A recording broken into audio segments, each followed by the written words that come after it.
Γεια σας παιδιά, στο πρώτο βίντεο αποφάσισα να σας δείξω πώς να δημιουργήσετε ένα ορισμό Google από το κινητό σας. Πριν ξεκινήσουμε αυτό το βίντεο, μην ξεχάσετε να με ακολουθήσετε στο Instagram για να ενημερώνεστε τι συμβαίνει με εμένα και με το κανάλι μου. Φυσικά μην ξεχάσετε να με ακολουθήσετε στο TikTok για να βλέπετε μικρά βιντεάκια όπου δοκιμάζω φίλτρα, σας λέω κάποια tips και μικρά gameplays. Και το βασικότερο, μην ξεχάσετε να κάνετε subscribe σε αυτό το κανάλι αλλά και στο άλλο, όπου είναι κάτω στην περιγραφή για μελλοντικούς στόχους, με το βασικό να είναι οι 10 εκατομμύρια subscribers. Είμαι ο Εμμανουηλίδης και καλώς ήρθατε στο κανάλι μου. Πάμε στο βίντεο.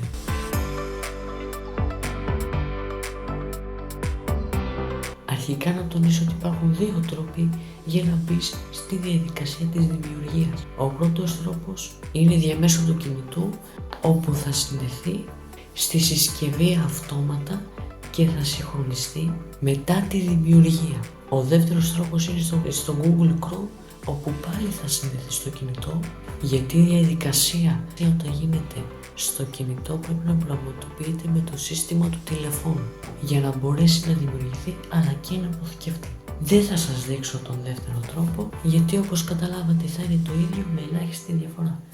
Πάμε λοιπόν. Το πρώτο βήμα είναι, έτσι όπως είστε στην αρχή του κινητού σας, να πάτε στις ρυθμίσεις του τηλεφώνου. Το δεύτερο βήμα είναι να σκρολάρετε προς τα κάτω μέχρι να βρείτε το κουμπί πρόσθετες ρυθμίσεις. Μετά ξανασκρολάρετε προς τα κάτω μέχρι να βρείτε το κουμπί λογαριασμοί και συγχρονισμός. Στη συνέχεια θα ξανασκρολάρετε μέχρι να βρείτε το κουμπί προσθήκη λογαριασμού. Αργότερα βρίσκετε και πατάτε το κουμπί Google. Αν τυχόν έχετε βάλει στο κινητό σας δαχτυλικό αποτύπωμα ή PIN, θα σας το ζητήσει, γιατί πρόκειται να προσθέσετε λογαριασμό στη συσκευή και η Google θέλει να επαληθεύσετε αν είστε εσείς ή κάποιος άλλος. Το ξέρω, είναι λίγο χάσο, αλλά δεν τα φτιάξα εγώ, άλλοι τα φτιάξα. Το τρίτο βήμα είναι, εφόσον δεν θέλετε να συνδεθείτε σε υπάρχοντα λογαριασμό αλλά να δημιουργήσετε, θα πατήσετε το κουμπί δημιουργία λογαριασμού. Σε αυτή την περίπτωση πρέπει να επιλέξετε τι είδους λογαριασμό θέλετε να δημιουργήσετε, για αποκλειστική προσωπική χρήση ή για επαγγελματική χρήση, δηλαδή για να στέλνετε, λαμβάνετε email και να δηλώσετε την επιχείρησή σας στην Google, για να πληρώνετε την Google για διαφημίσεις στο YouTube και σε άλλα site. Να ξέρετε, αν επιλέξετε το δεύτερο, η διαδικασία είναι ίδια, δηλαδή δεν αλλάζει.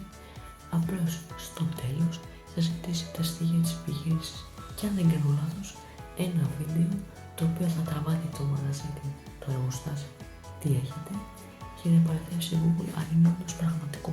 Το τέταρτο βήμα είναι να βάλετε το ονοματεπώνυμό σας. Προσοχή όμως, βάλτε τα πραγματικά σας στοιχεία και όχι ψεύτικα.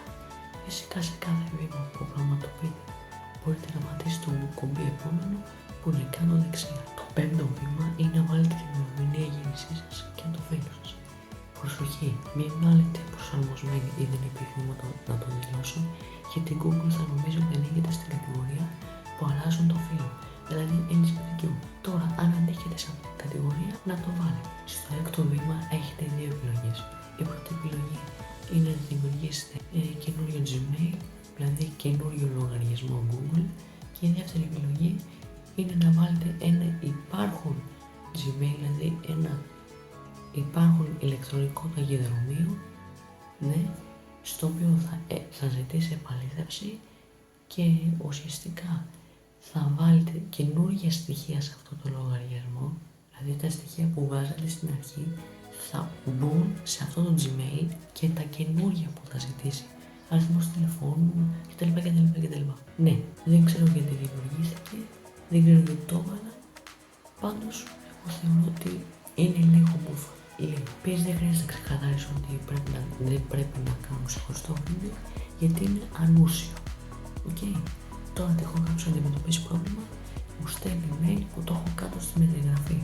Έτσι, δεν είναι το πραγματικό μου και απαντάω.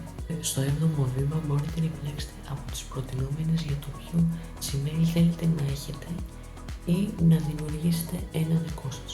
Και κάπου εδώ έρχεται η ώρα να σας πω για τους κωδικούς, όπως βλέπετε και εδώ. Στους κωδικούς πρέπει να είμαστε προσεκτικοί, γιατί αλλιώς θα μας χακάρουν και θα με ρωτήσετε. Και τι να προσέξω ρε Μανουηλίδη. Όσο απαντήσω, αρχικά τους κωδικούς πρέπει να τους έχετε όλους συγκεντρωμένους σε ένα τετράδιο ή σημειωματάριο, έτσι ώστε αν τους χρειαστείτε να είναι εκεί. Στη συνέχεια τα γράμματα πρέπει να είναι στα αγγλικά και όχι στα ελληνικά, γιατί το σύστημα δεν το δέχεται. Δηλαδή, αν το δοκιμάσεις, δεν το δέχεται στα ελληνικά. Θα σου πει no brother no. Εντάξει. Μετά πρέπει να προσέξετε οι κωδικοί σας να μην είναι ίδιοι σε κάθε site που κάνετε εγγραφή, και επίσης δεν πρέπει να έχουν το όνομά σας, το όνομα του σκύλου σας, το όνομα του παιδιού σας ή και ακόμα η ημερομηνία γέννησής σας. Δεν πρέπει να έχουν τέτοια στοιχεία, γιατί είναι δύο συχνά λάθη, επειδή δίνεται εύκολη πρόσβαση στους hackers και δεν θα δυσκολευτούν καθόλου, δηλαδή στο να σας χακάρουν, να σας πάρουν τα προσωπικά στοιχεία. Αν έχετε βάλει ένα από τα δύο, αν έχετε βάλει και τα δύο, το χειρότερο.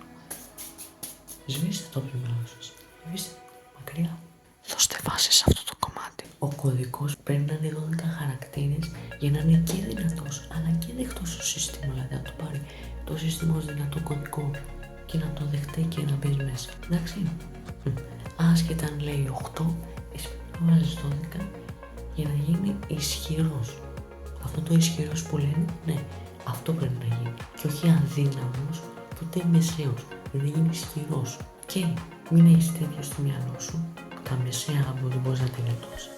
Επίσης πρέπει να έχουν μεγάλα και μικρά γράμματα, έτσι τα αγγλικά που είπαμε, και να έχουν αριθμούς και σύμβολα. Το παπάκι, το hashtag, το και, το σύμβολο, το περίεργο, το θαυμαστικό κτλ. Αυτό που υπάρχουν στο πληκτρολόγιο. Μία ιδέα που θα σας έδινα για να δημιουργείτε κωδικούς είναι να βλέπετε το πληκτρολόγιο του κινητού σας κάθε φορά που να δημιουργήσετε ένα κωδικό και να πείτε θα πάρω αυτό το γράμμα και το γράψω. Θα πάρω αυτό το αριθμό, ξέρω εγώ. Θα πάρω αυτό το σύμβολο και θα δημιουργήσετε έτσι ένα δυνατό κωδικό που να τα περιλαμβάνει όλα όμως.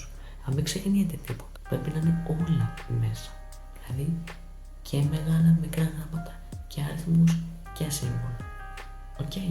Για να διευκολυνθείτε, πατήστε εμφάνιση κωδικού για να τον βλέπετε κιόλας στο χαρτί και στο τέτοιο, ότι είναι ο ίδιος, να μην έχει μπει κανένας χαρακτήρας άλλος ή κάτι παραπάνω, και αφού το ολοκληρώσετε θα πατήσετε το κουμπί επόμενο που είπαμε κιόλας και προηγουμένως. Το ένατο βήμα είναι να βάλετε τον αριθμό του τηλεφώνου σας, και ο λόγος είναι για την προστασία του λογαριασμού σας σε περίπτωση που χάσετε την πόρτα σας.